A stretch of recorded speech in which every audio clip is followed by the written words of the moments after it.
Reason number two, you should leave the collapsing West, is that the cost of living is too high. And by the way, getting higher.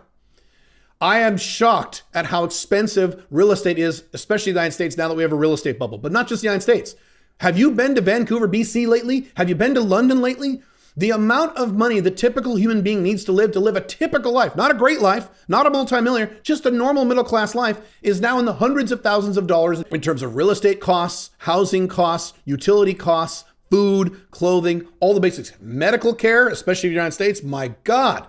The cost of living is ridiculous in the Western world, and people seem to think, incorrectly in the Western world, that, well, yeah, it's expensive, but it's the best. I live here in Dubai, and in Dubai, where they have zero taxes, and the cost of living doesn't have to be more expensive depending on how you live, we have superior infrastructure here. Much of Asia has superior infrastructure than anywhere in the West, and the cost of living is lower, and the taxes are lower.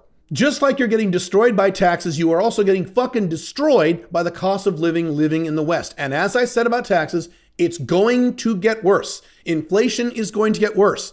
The bubbles are going to get worse. The real estate bubble, the stock market bubble, the bond bubble, these bubbles are going to get worse until they pop and collapse the United States. I simply do not understand why people insist on living in the West and paying these high taxes and high cost living expenses when they can move to somewhere like I live. And if you don't like Dubai, fine. There are lots of other places that are first world places or close to it, where the taxes are far lower and the cost of living is far lower and you live a better life. It's just dumb. Now, at some point in our past, decades ago, the Western world was the place to be. It was.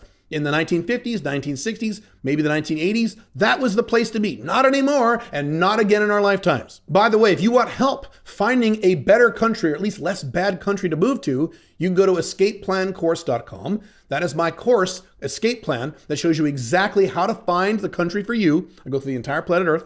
And I give you all the specific logistics on how to move out of your country with the least amount of time, least amount of cost, and least amount of hassle. You really should check it out if this topic is of interest to you.